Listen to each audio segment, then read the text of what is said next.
Judge Caprio realizes this woman has cancer. His decision at the end of this video will you make cry. I couldn't walk fast enough. Please, I'm sorry. The woman's voice cracked as she stood at the defendant's table. Her hands shook violently as she tried to hold a stack of crumpled papers. One slipped through her fingers and floated to the floor. She bent to pick it up and nearly lost her balance. Judge Frank Caprio raised one hand gently. Ma'am, please stop. Take a breath. She straightened slowly, gripping the edge of the table. Her face was pale, almost gray. Dark circles hung beneath her eyes like bruises. I'm sorry, Your Honor. I'm so sorry. He set his pen down. There's no need to apologize yet. We haven't even started. Miss Reyes, the clerk, glanced at the judge, then at the woman. Officer D'Angelo shifted near the door, his expression uncertain. The woman tried to smooth the papers against the table, but her hands wouldn't stop trembling. Judge Caprio leaned forward slightly. What's your name? Marie. Marie Keller. Miss Keller, are you all right? She nodded quickly, too quickly. Yes, I'm fine. I'm just tired. He watched her for a moment. She wasn't fine. Anyone could see that. Before you see the fate of this woman, tell us where you're watching from and subscribe if you missed Judge Caprio. Parking time stamp log. The 14th of October, 2026. Vehicle registered to M. Keller, logged at 711 M. Rhode Island Hospital Oncology Wing. Overstay violation issued at 9:43 a.m. Miss Reyes stood and read from the docket. Case 2-026-TR-44129. The City of Providence versus Marie Keller. Charges: 3 unpaid parking citations, expired vehicle registration, failure to appear on 2 court notices. Marie closed her eyes briefly, as if the words physically hurt. Judge Caprio asked her if she understood the charges. Yes, Your Honor. Do you have an attorney? No, I'm representing myself. He nodded.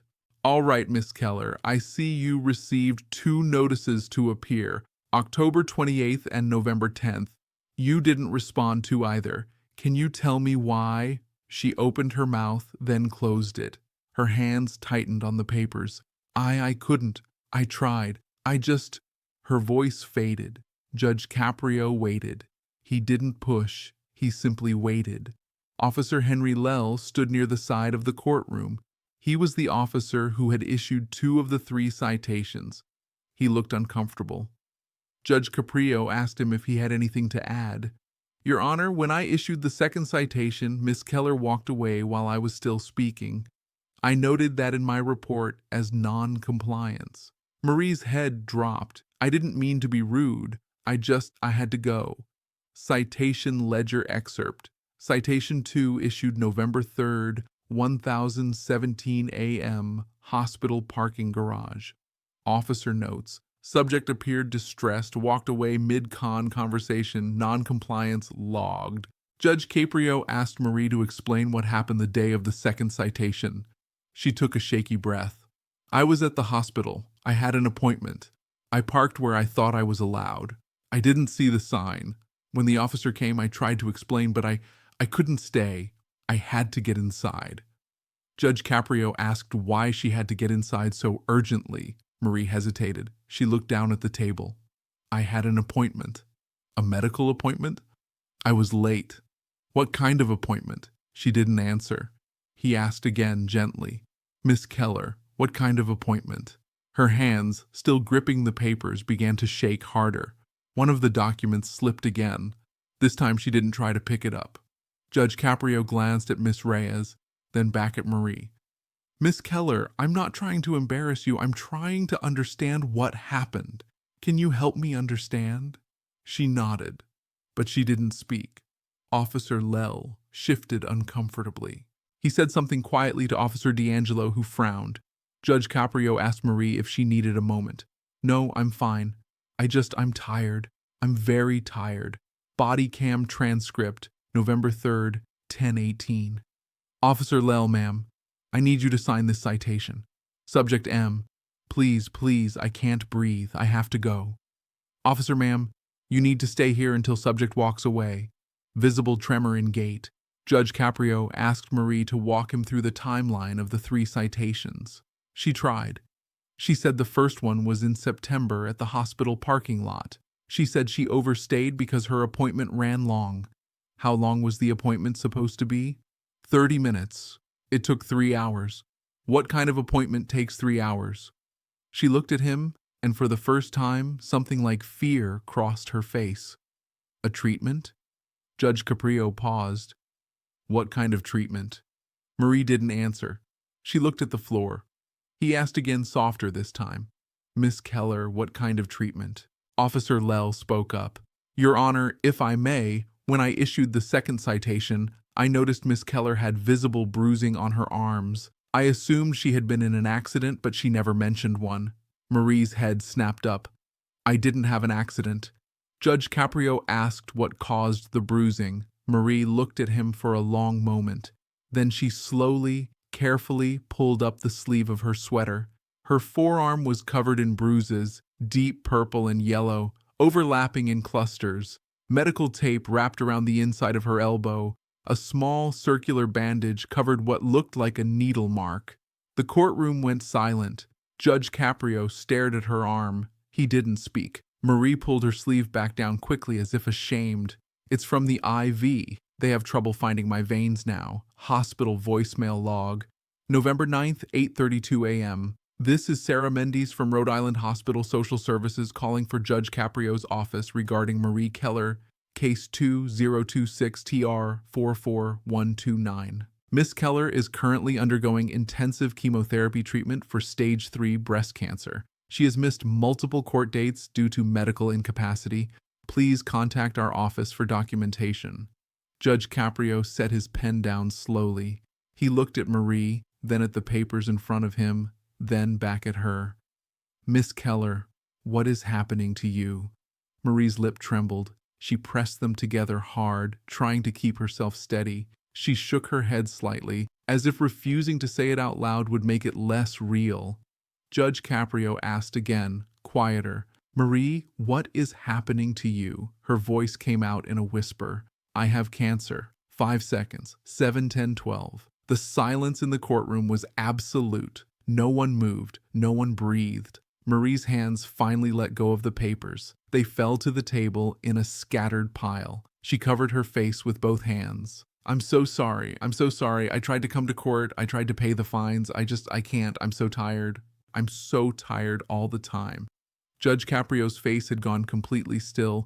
He was staring at her, but his expression wasn't one of judgment. It was something else, something softer, sadder. Officer Lowell, standing near the wall, looked stricken. His face had gone pale. Oncology appointment log, Rhode Island Hospital, Marie Keller, D.O.B., the 12th of April, 1984. Diagnosis, Stage 3 invasive ductal carcinoma. Treatment schedule, chemotherapy every 2 weeks, Wednesdays 8113A. Appointments, September 20th, October 4th, October 18th, November 1st, no 15, no 29. A young girl stood up from the gallery. She was 15, maybe 16, with dark hair pulled back in a ponytail. She looked terrified. Your Honor, can I say something? Judge Caprio looked at her. Who are you? I'm Emily. I'm her daughter. She walked forward slowly, her hands clasped in front of her like she was trying to hold herself together. She didn't miss court because she didn't care. She missed it because she was too sick to stand. The first date, October 28th, she had chemo the day before. She was throwing up all night. I begged her not to try to drive. The second date, November 10th, she passed out in the bathroom. I called 911. They took her to the hospital. Emily's voice cracked. She's not trying to avoid responsibility. She's just trying to stay alive. Judge Caprio didn't interrupt. He let her speak. Emily looked at her mother, who was still covering her face. I'm taking care of her now. I make her meals. I drive her to appointments when I can. I remind her to take her medicine. I do everything I can, but she won't ask for help. She won't tell anyone what's happening because she doesn't want to be a burden. She looked back at Judge Caprio. Please don't punish her for being sick. Officer Lowell stepped forward suddenly. Your Honor, I'd like to withdraw my statement about non-compliance. I didn't know. I should have asked more questions. His voice was tight, like he was fighting to keep it steady. I'm sorry, Miss Keller. I should have been more understanding. Marie finally looked up. Tears streamed down her face. You didn't know? How could you know? I didn't tell anyone. If you miss Judge Caprio's humanity, keep watching.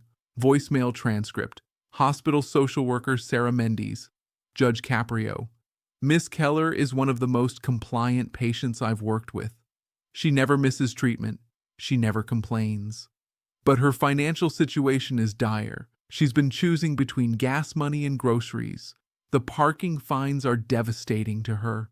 Please, if there's any way to show leniency, I'm asking you to consider it.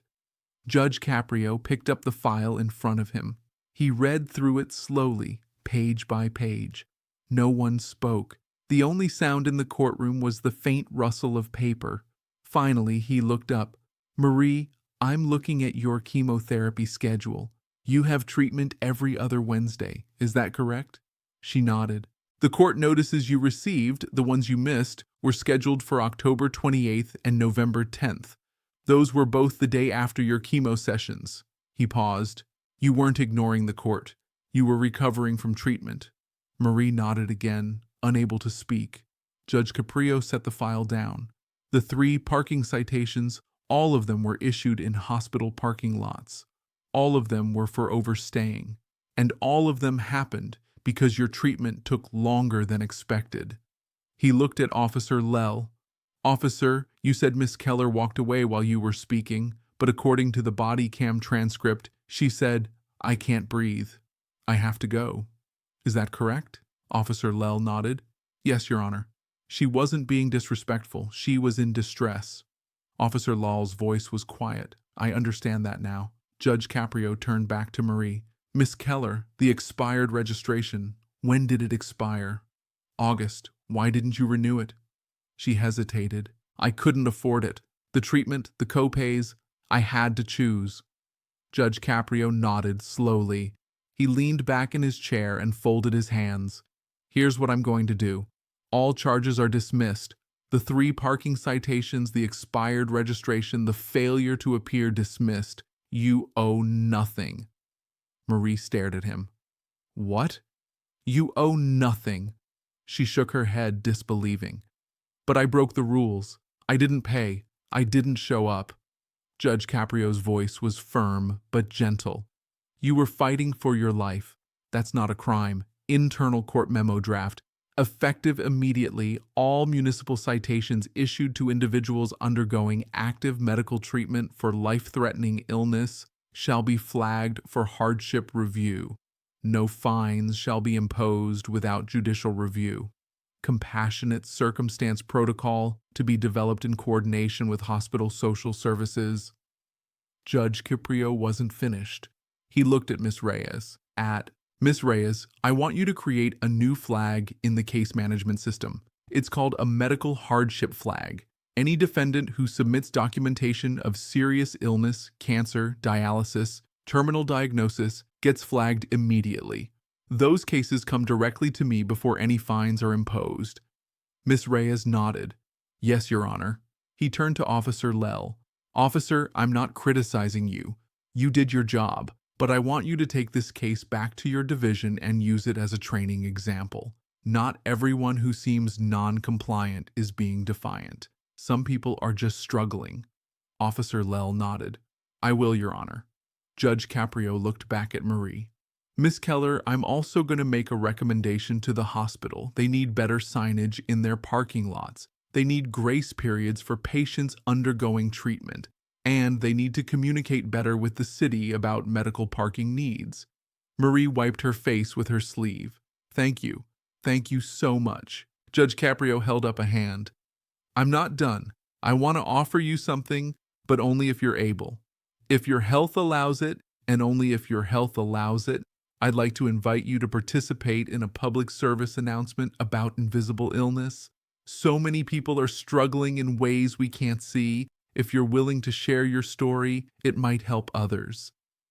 Marie looked at Emily, who nodded encouragingly. I'll do it. If it helps someone else, I'll do it. Judge Caprio smiled slightly. Good. We'll coordinate through the hospital. Social worker. No pressure, no deadlines. Whenever you're ready. He paused. And one more thing. The city has a patient assistance fund for people undergoing cancer treatment. I'm going to make sure you're connected with it. It can help with transportation, co-pays, and other expenses. Marie broke down completely. She covered her face again and sobbed. I just didn't want to be a burden. I didn't want anyone to know. Judge Caprio's voice was soft. You're not a burden, Marie. You're a human being who deserves compassion. Emily stepped forward and put her arm around her mother. Marie leaned into her, still crying. Judge Caprio looked at them both. Emily, you're 15 years old and you're taking care of your mother.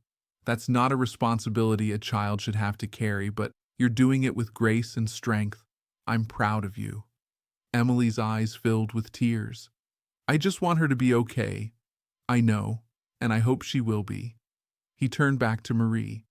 Miss Keller, I want you to focus on one thing, getting better. Don't worry about fines. Don't worry about court dates. Don't worry about expired registrations. We'll take care of all of that.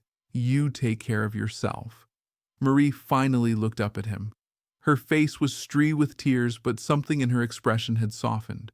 Why are you being so kind? Judge Caprio looked at her for a long moment. Because kindness is free, and because the law is supposed to serve justice, not cruelty. You haven't done anything that deserves punishment. You've done everything you can just to survive. That deserves respect. Officer Lowell stepped forward again. Miss Keller, I'm truly sorry. If I had known, Marie shook her head. You couldn't have known. I should have said something. No, Officer Lowell said firmly. I should have asked. The two of them looked at each other for a moment. Then Marie nodded. Thank you. Compassionate Case Ledger Entry. The 18th of November, 2026. Case 2026 TR 44129 dismissed in full. Medical hardship protocol enacted. Defendant connected with patient assistance resources. Follow-up. PSA pending health status. Officer commended for voluntary training initiative. Judge Caprio closed the file and set it aside. He picked up a small note card and wrote something on it. Then he looked at Marie and Emily one more time. Before you go, I want to give you this. He handed the card to Officer D'Angelo, who brought it to Marie. She read it silently, her lips trembling. Then she pressed it to her chest and nodded. Judge Caprio's voice was quiet. Remember that when things get hard, Marie whispered. I will. She and Emily turned to leave. As they walked toward the door, several people in the gallery stood and clapped softly. Marie stopped, surprised, and looked back. Judge Caprio nodded at her. She smiled, small, fragile, but real, and walked out with her daughter's arm around her. The courtroom slowly returned to its normal hum. Miss Reyes shuffled papers. Officer D'Angelo returned to his post, but everyone who had been in the room felt the weight of what had just happened. Judge Caprio sat quietly for a moment, staring at the bench in front of him. Then he picked up his pen and wrote one more line in his personal notes. Some cases need mercy more than law. Would you have ruled differently? Share your thoughts below. 3 weeks later, Sarah Mendez, the hospital social worker, sent an email to the court. Judge Caprio, I wanted to update you on Marie Keller. She completed her most recent round of chemo and is responding well. The Patient Assistance Fund covered her transportation costs for the past month, and she was able to renew her vehicle registration. She asked me to thank you. She said you gave her something she didn't think she deserved: dignity. 6 weeks later, Marie and Emily appeared in a short public service announcement filmed in the courthouse. Marie spoke calmly, clearly about her experience. I thought asking for help meant I was weak. I thought telling people I was sick meant I was a burden. But Judge Caprio taught me that struggling doesn't make you weak, It makes you human, and being human means you deserve compassion. The PSA was shared by the hospital, the court, and several local advocacy groups. Within 2 months, it had been viewed over 200,000 times. Officer Lowell used the case in a training session for the traffic division. He showed the body cam footage and explained what he missed. I saw someone walking away. I didn't see someone who couldn't breathe. I saw non-compliance. I didn't see suffering. That's on me, and I'm telling you this so you don't make the same mistake. The training became mandatory for all traffic officers in Providence. The medical hardship flag was implemented citywide. In the first 6 months, 43 cases were flagged and reviewed. 39 resulted in dismissed or reduced fines. 4 defendants were connected with social services they didn't know existed. Marie continued her treatment. Some days were good, some days were unbearable, but she kept going. And every time she felt like giving up, she pulled out the note card Judge Caprio had given her. It read, "You are not a burden, you are a fighter. Keep fighting." 1 year after the hearing, Marie returned to the courthouse. She wasn't there for a case. She was there to thank Judge Caprio in person. She looked different. Her hair had grown back short but healthy. Her face had color. She moved without trembling. Judge Caprio saw her in the hallway and smiled. "Marie, you look wonderful. I feel wonderful." "Well, better. I'm in remission." His face lit up. "That's incredible. I'm so happy for you." She handed him a small envelope. "I wanted to give you this." He opened it. Inside was a card with a photograph. It showed Marie and Emily standing in front of the ocean, both smiling, arms around each other. On the back, Marie had written, "You gave me more than a dismissal. You gave me hope. Thank you for seeing me when I felt invisible." Judge Caprio looked at the photo for a long time. Then he looked at Marie. "You were never invisible, Marie. You were just struggling to be seen." She smiled. "Well, I see myself now, and I'm not going to stop fighting." "Good. Don't." They shook hands, and Marie walked away, steady, strong, alive. 5 years later, the case was still referenced in judicial training programs across Rhode Island. The medical hardship protocol had been adopted by 12 other municipalities. Marie's PSA was used in hospitals, advocacy centers, and courtrooms to teach empathy and awareness. Marie was 37, cancer-free, and working as a patient advocate. She spent her days helping people navigate the same systems that had once overwhelmed her. Emily was 20, studying social work in college. She said her mother's case was the reason she chose her career. "I watched a judge see my mom when everyone else just saw a case number. I want to do that for other people." Officer Henry Lowell retired after 32 years of service. In his retirement speech, he mentioned Marie's case. "I learned more from one traffic stop than I did in 3 decades of citations. I learned that compassion isn't soft. It's essential. And I learned that sometimes the most important thing you can do is ask one more question." Judge Frank Caprio kept the photograph Marie gave him in his desk drawer. Every so often, when a difficult case came across his bench, he'd pull it out and look at it. It reminded him why he became a judge in the first place. Not to punish, to serve, not to enforce rules blindly, to see people clearly.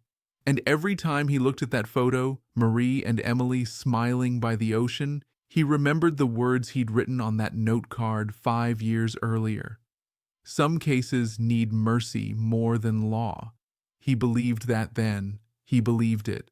Still, dramatization for storytelling and education, not legal advice or reporting.